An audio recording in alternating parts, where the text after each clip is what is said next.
it just so happened that after all the deductions and everything, that was about how much my paycheck was every month. And so we said, man, I've got a master's degree and a few years of experience, and we just doubled my income by buying one house.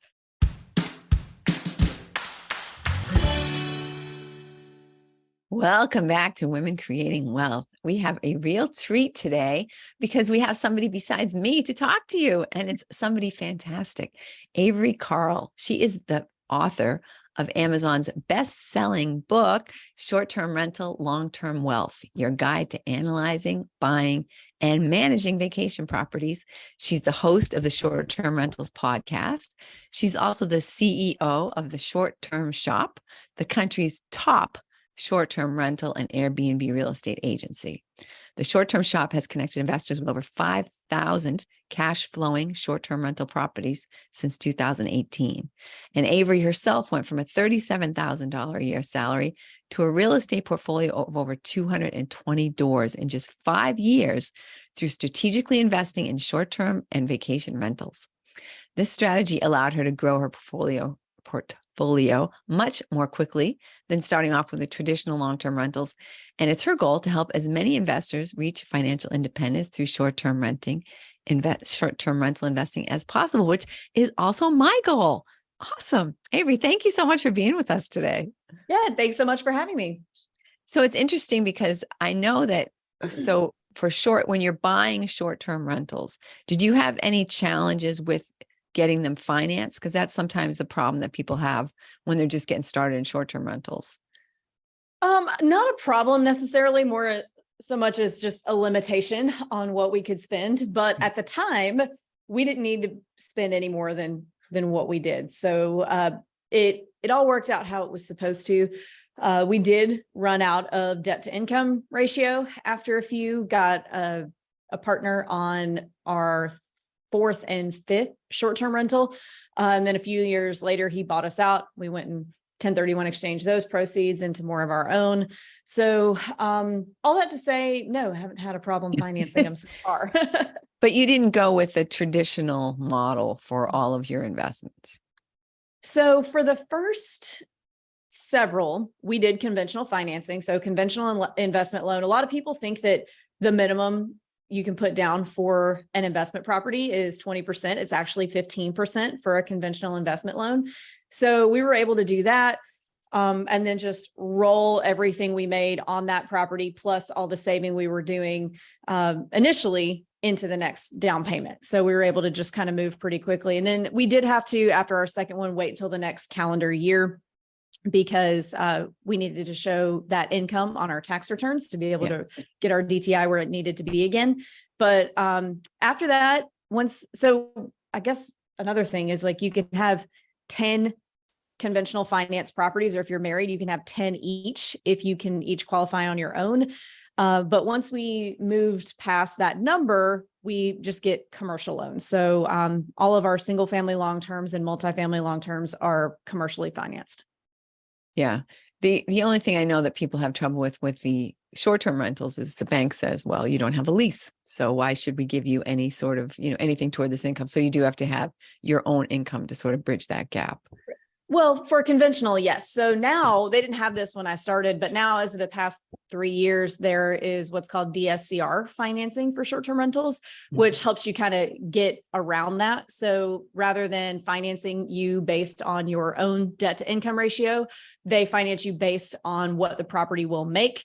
Usually on a 1-to-1 ratio. So if the mortgage is $5,000 a month, they want to see that the house will make $5,000 a month, sometimes on a 1.25% ratio.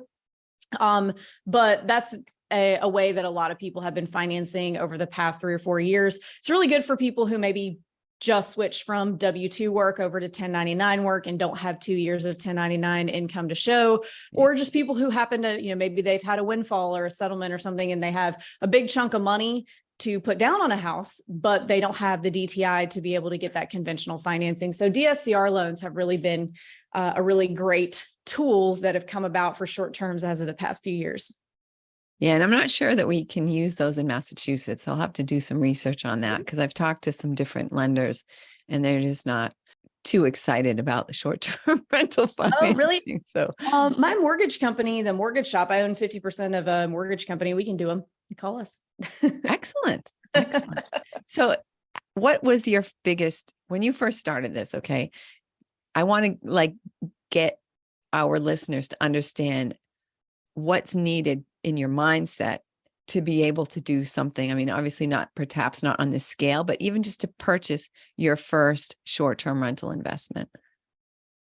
Well, I think you need to get out of the mindset that you have to be able to go clean it yourself every few days and go manage it yourself, in terms of letting people in, doing all that stuff. All of that can be done remotely. But the main reason that's a big limiting belief is because the vast majority of us don't live in what might be the best place to invest for us. So when I started, I lived in Nashville. I wanted to do short-term rentals, but Nashville is like, they are constantly changing the rules. Even if you buy something that's within the rules, they can change it later and you're stuck.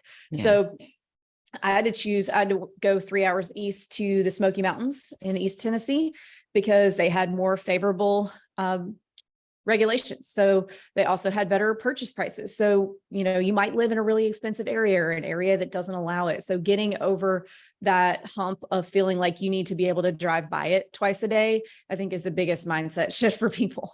Yeah. And that is huge, right? I mean, there's a nightmare scenario where, someone's doing something crazy at your house and you don't know about it. So having support people in the area. And how did you vet that? How did you get your people in an area where you didn't know anyone at the beginning, I'm assuming? Yes. Well, the way I did it it's a lot different than the way it's done now. So we started in 2015, which in the grand scheme of things was not that long ago, but Right. in the world of short-term rentals and education and gurus and courses and all that crap, that was a long time ago. So there weren't all these Facebook groups where I could, now every single town almost has the short-term rental investor Facebook group, and you can just go in there and say, hey, I need a handyman, and people will give you recommendations. Back then I had to, and you can't do this now because they can report you on Airbnb and Verbo, but I went on the platforms and started messaging hosts like, could you please give me your cleaner? Most people were like, hell no, like, who are you? Get away. But one person said, oh yeah, she's great. Here she is. I know she needs some more work. And so that's how we got ours. But now you could press the easy button and go in those local Facebook groups and ask. Nice, nice. So that's part of what you've built, part of your Right. part of your empire, or part of your contribution to the short-term rentals. Were the Yeah, I things that you hope so. found missing, right? Yeah. Yeah. I mean, we do have a big 50,000 person Facebook group where you can ask, all of the above and then some. We've kind of created a community of people helping people learn how to do this. Yeah. What were some other challenges that you had right at the beginning? Really just so we didn't have any money. The main thing. And that can be challenging. Yeah. When you're trying to buy properties. So we saved, and I put us on budgets, and once we got the first property, then we've never, even to this day, 250 doors later, have never spent income made on real estate on anything except buying more real estate. So it's really just getting that first property and getting that extra cash flow coming in. That's the hardest. I would say the first 1 or 2 are the hardest. And then you have enough coming in that you snowball into the next one relatively quickly. So just getting past that first hump of having enough money to make a down payment is the hardest part. Yeah, but I think that's also comes down to mindset too, right? I mean, once you have a couple properties, you start to think of yourself as a real estate investor, and I feel like things just flow a little more easily after that, right? Yeah, they do. And we had extra jobs. So Lyft and Uber were new back then. And my husband was driving Uber when he wasn't working. So he still actually has that job. He is a classic rock DJ on Sirius XM. Oh, Used to awesome. be. Yeah. It used to be full time. Now he just does it on the weekends for fun. But when he wasn't hosting, he would drive Uber. And I remember his dad saying to us one time when he came to visit, and Luke mentioned that he was doing that, he said, wow, y'all must really be destitute if he's out there driving a taxi. And we said, no, we just need more money so that we can go, do the things that we want to do. We can live comfortably the way that we are, or we can do a little extra and really, really excel in cash flow in life. So people don't get it when you're trying to work hard to get to something. Well, exactly. And that's exactly the sort of limiting belief that people, not meaning to, right? They don't want to hurt you. They don't want to step on your dreams and make you feel like, bad about yourself or something like, oh, you're driving a taxi, you must be destitute. No, how about I must be driven? How about I must be ambitious? How about I must have a vision of something that's way better for my life? Yeah. It can be tough. Yeah. Family. Yep. Gotta love them. Yep. And what was it before you started doing this? How did you first get the idea?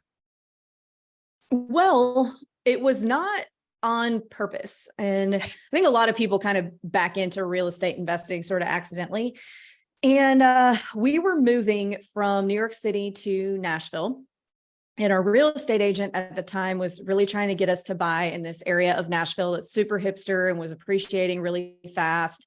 And she was telling us these stories of, oh, I sold a house to this person last year and they sold it again this year without doing anything to it for $70,000 more. And we said, oh, all that sounds great, but we just moved from Brooklyn. We are tired of neighbors. We want to move out in the country. So we did. We bought a house out in the country, but we had a little bit of money left and we were thinking, and at the time I was really into Dave Ramsey, which I'm not anymore. But at the time in my Dave Ramsey brain, I said, well, we do have this extra money. What if we bought one of those houses that she was talking about that are appreciating a lot? And, the renters will pay the mortgage. We rent it out. Our future kids will eventually need to go to college. And then we can just sell that house and the appreciation will pay for their college and we won't have to use any of our own income. And so we did that. And luckily, the very first house that we came across, or that very first house we bought, cash flowed $1,000 over the mortgage. So the mortgage was about $650 a month and the purchase price is $122,000. And it just so happened that after all the deductions and everything, that was about how much my paycheck was every month. And so we said, man, I've got a master's degree and a few years of experience and we just doubled my income by buying one house. So then we started educating ourselves on what real estate investing is. We didn't even know it was called that when we bought that house. Right. And listen to all the podcasts, like all the Bigger Pockets podcasts, and read all the books, all the Kiyosaki stuff, everything. And then we said, okay, now we know what we're doing. And the second property was our first short-term rental. And we kind of, how I mentioned earlier, didn't want to do that in Nashville because we said, well, what can we buy that's going to make us the most amount of money the fastest? And we said, oh, short-term. But we didn't want to do Nashville. So we chose the Smokies and the rest is kind of history. Exciting. That's fantastic. So really the seed of it, though, I think was just you knowing somewhere in your head that you wanted to have this passive income stream, right? It wasn't just, you didn't really stumble onto it. You know what I mean? Like at the end of the day, you had that goal. Mm-hmm. Yeah, absolutely. And it was just freedom of time because I knew we were going to have kids. I knew that I wanted to keep my career and I really wanted to be able to do everything. And I knew at the job that I did have that the boss that I had was not going to be the type to understand, hey, my 2-year-old has a fever today. I can't make it in. Got to stay home with them. And so I was kind of desperately trying to think like, oh man, I got to find a job that's 100% remote. Or I was just trying to find that thing to where I could do all of it. Yeah. And flexibility and And autonomy. it just ended up being real estate. Yeah. Nice. But now a lot of people invest in real estate, but they don't go to the next level, right? You've taken it a whole order of magnitude beyond just having enough passive income to, have kids, basically, right? So what was the motivation for that? How did that come about?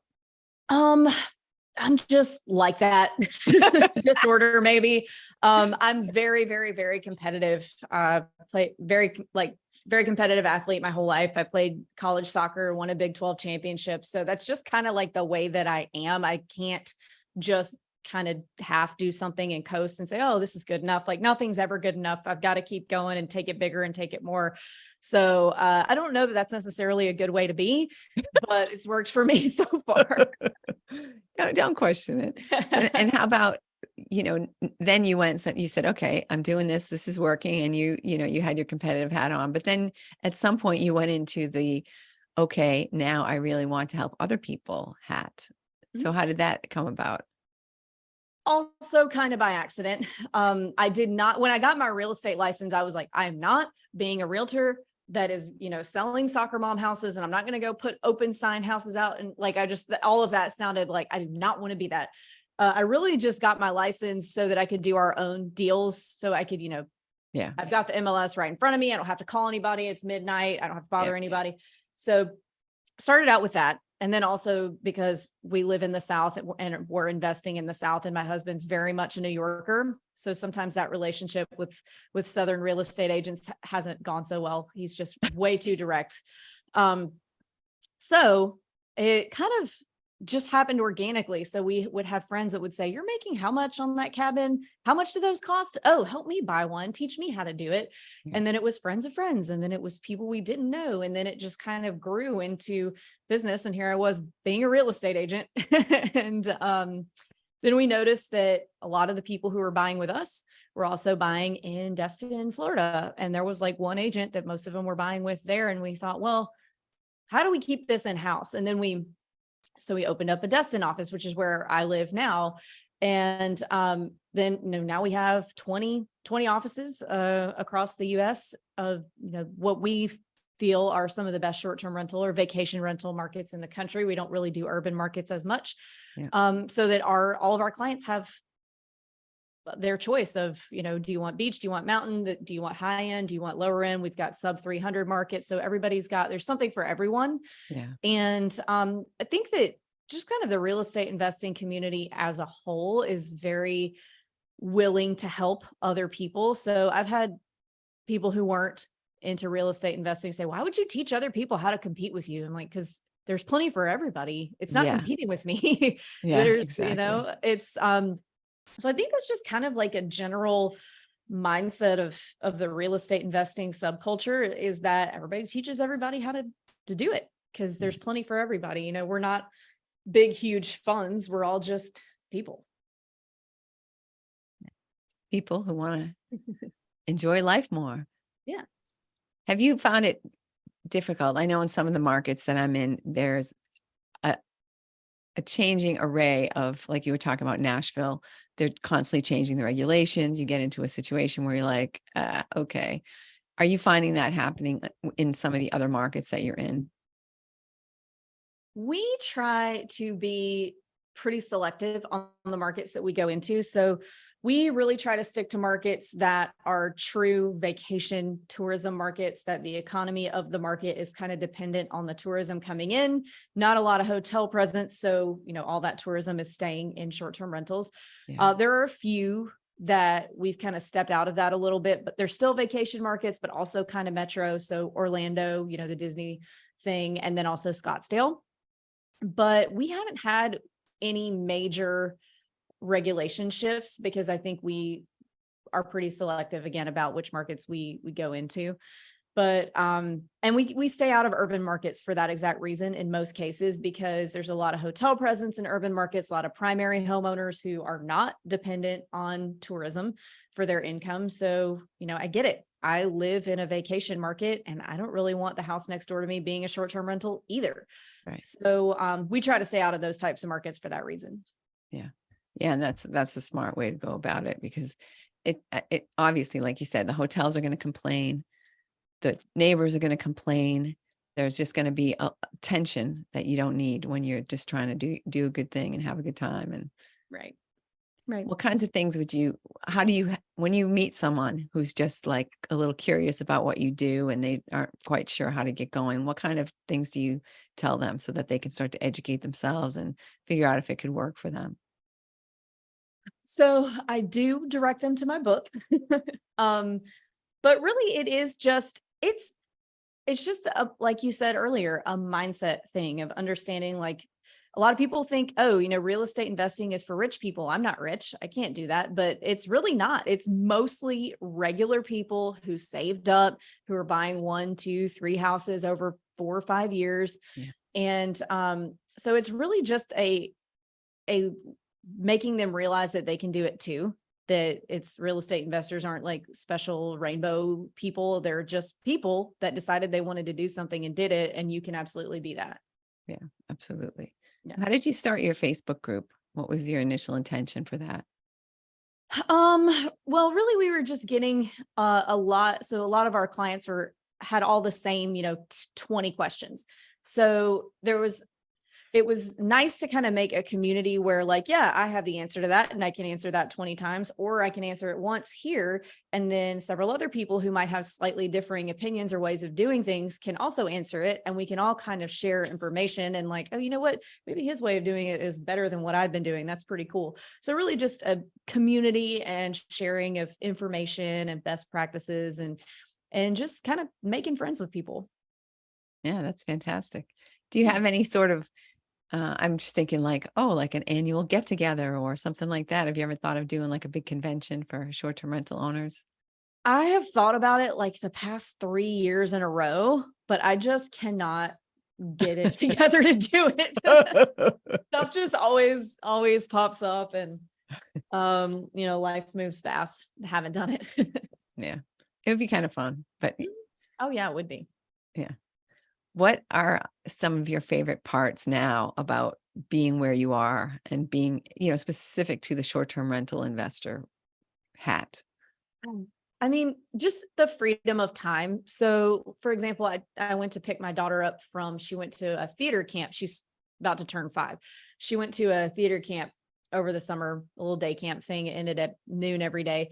And my favorite restaurant is underneath the theater. And so I was like, well, we're going to go eat mama's favorite restaurant. And she'd never been there. And then she was like, oh, this is the best food I've ever had. That place, it's so good. Anyway, Nice. after lunch, she goes, the movie theater's across the street. Would you like to go see a movie with me? And I was like, I would. And so I can just clear my schedule if I want to. I don't have to answer to anybody and go back into the office. And so when my kids ask me something like that, I can say, yeah, let's go to the movie. There's one starting in 30 minutes. Let's go. And, build those memories and have, good quality time without having to answer to or worry about anything. Anything short-term rental related can wait 2.5 hours while I go see a movie with my daughter. So that's my favorite thing about it. Yeah. What would you say is the most challenging part? Just dealing with difficult personalities.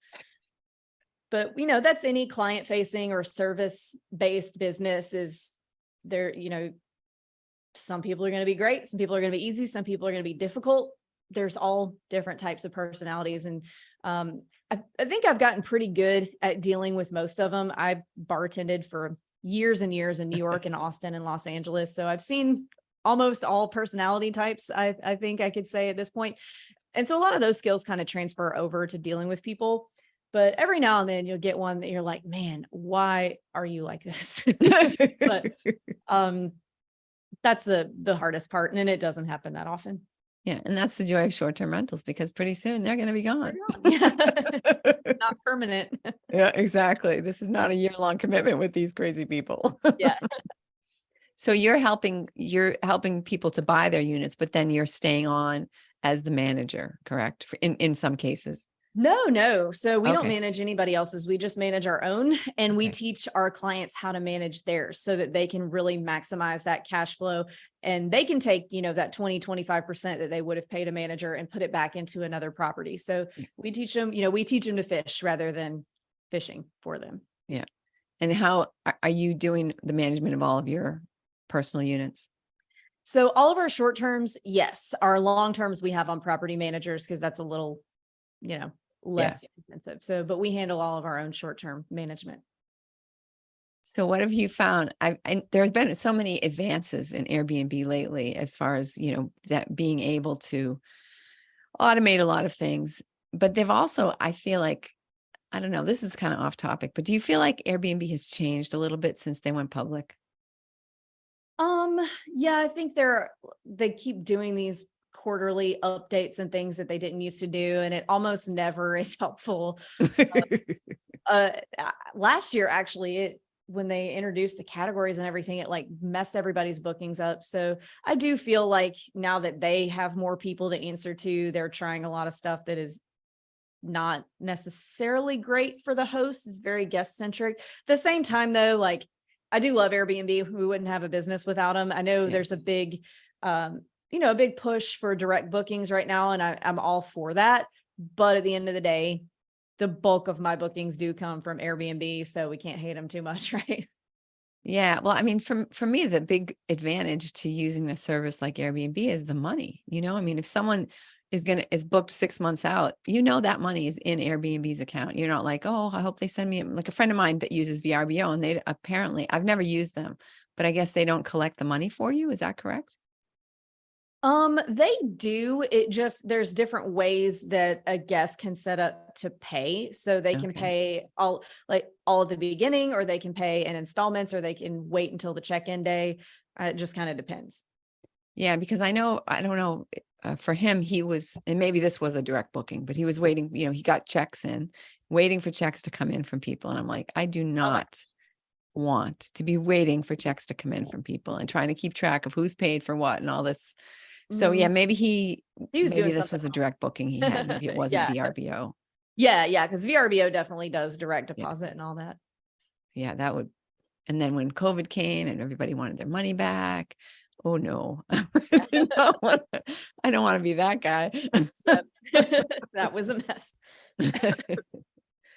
Um, what other kinds of sort of tips and tricks are you using that you think new people might not be aware of or that might be helpful to them?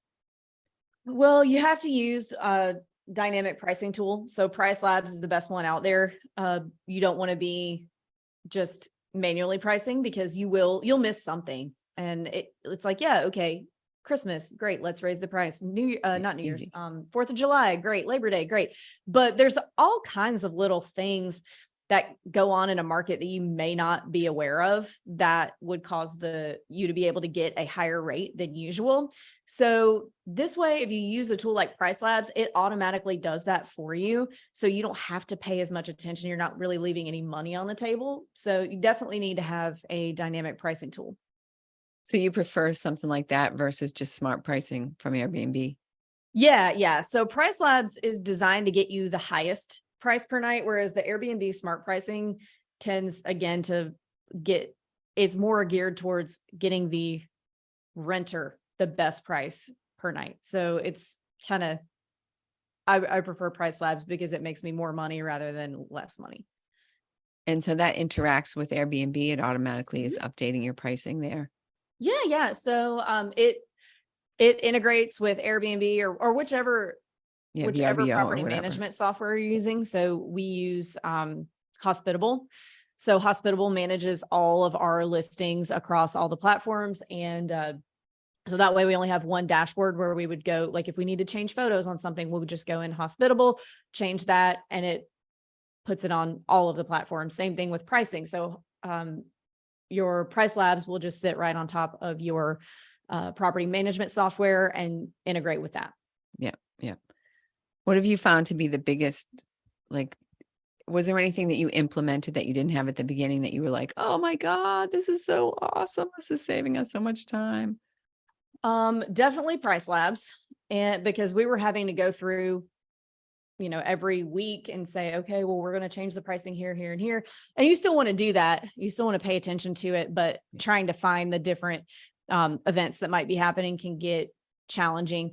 Also, the automatic calendar sync between our cleaners. So when Oh we yeah. first started and there weren't a lot of property management tools out there, I would have to send my cleaner a calendar at the beginning of every month and say, here's your cleans for the month. And if something changed or someone canceled, I'd have to remember to change that with her. Whereas now it's automatic through the property management software. She just syncs her Google Calendar to it and it lets her know when the dates are. So we don't have to go through every month and send that to her. Yeah, that is huge. I made that mistake before, forgetting to send her a specific calendar or whatever. I just do a screenshot and then I was like, if I forget, because somebody else books and they're like, it's not Mhm. clean. I'm like, shit. Yep. Yep. Darn Yep. it, I forgot. So you mentioned before we started recording, you mentioned that you have some events coming up. What kind of events do you have? Oh yeah. So I am speaking at a few conferences over the next few months. The first one is the STR Nation Conference in San Diego. That is September 25th and 26th, I believe. Yeah, 24th through 26th. Then I'm speaking at Bigger Pockets Conference in Orlando, and that is October 14th through 16th. And then last but not least, I'm speaking at HostCon in Houston, October 29th and 30th. Fun. Yeah. Excellent. What's your favorite part of this whole your whole client interaction piece? Like, the speaking engagements and stuff like that. I mean, how do you feel about that addition to your life, and how do you like interacting with people at the conferences and stuff like that? It's fun to meet people in person. So I just bit my tongue. So it's fun to meet people in person. Like people whose names you'll look at their name on their name tag and you're like, oh, I've talked to you on Facebook 100 times. Nice to finally meet you in person. Yeah. And get to know them in real life and not just being, in a Zoom box on the other side of the world. So getting to actually meet people and interact with them is really nice, especially because, COVID really took that away from us. And, being able to just get out there and meet people and hang out with them and be, real people together and not just digital people is nice. Yeah, absolutely. And speaking of COVID, how was that for you? How did that impact your business? It sucked for about 2 weeks, maybe 3, and then the doors blew off. We were worried, when everything shut down, we were like, crap, there go the short terms. The other shoe finally dropped. Good thing we have all these long terms. Yeah. And then what actually happened was the short terms like boomed. They were getting higher prices per night than we'd ever seen. And we Yeah. had to worry about the long terms and the eviction moratoriums, which we didn't end up affecting us. But that's why I think it's a really good idea to have multiple asset classes in your portfolio. So no matter what happens, if something affects one, you've got the other one and vice versa. Yeah. Yeah, it happened during what's mud season in the market that we're in. It's traditionally empty. And all of a sudden we've got people that want to like move there. Like, we don't have to be in the city. So we want to spread out in the country and have this great experience. Like, okay, great. Yep. Yeah, it's not what anyone expected, I think, but it's good. Yeah. It's good that you didn't even have to pivot. It just all worked out, which is awesome. Yeah. So, Yeah. Our time is flying by here. What kinds of, I just want to first ask you if there's anything that you wish I would have asked you that we haven't touched on, anything that you want to any little direction you want to go, or. I don't think so. I think you asked a lot of good questions. Oh, thanks. And so so there's someone out there who's like, oh, I really want to do this. I keep hearing about short-term rentals. I mean, so buy your book. Is there another piece of advice that you would give to people? Yeah. Not just my book. I would read David Green's Long Distance Real Estate Investing. There's my podcast, The Short Term Show. There's the Bigger Pockets podcast, talks a lot about short-term rentals now. There's a lot of great YouTube channels. Rob built. So Rob, that's on the Bigger Pockets podcast. He's one of the hosts, actually a client of ours. He's got a great YouTube channel. There's just so many great sources of information now. And there's a lot of bad ones. Like there's a lot of people who over the last year or two are like, I'm going to be an influencer. And they own one property. They haven't even owned it an entire year. And they're trying to tell people how to invest. Like you got to make sure that you look at the track record of the person who you're following, but there's so much great information out there. It's just make sure that it's, what you need it to be from somebody with a good track record. Yeah, definitely. Excellent advice. All right, Avery, thank you so much for joining us today. It's been super talking to you, and we will put all the links to all of your assets and cool, your book and your Facebook group and everything that you've shared with us will all be in the show notes. And so is there anything as far as people reaching you? Is there any way that you like to be reached out to if somebody's like, that's it, I'm doing it, I want to invest with Avery? Yeah. So if you go to our website, theshorttermshop.com, there's a little button that says schedule consultation. Just click that, or you can hit me on any social media. I'm at The Short Term Shop. Awesome. Excellent. Thank you so much. Thank you. And thank you, listener, for listening. I hope that Avery has helped to give you that last little push that you need to finally get invested in short-term rentals. She has some super information, excellent book and podcast. And I recommend that you make this the day that you make the commitment and actually do it. In the meantime, have a wonderful week. See you next week.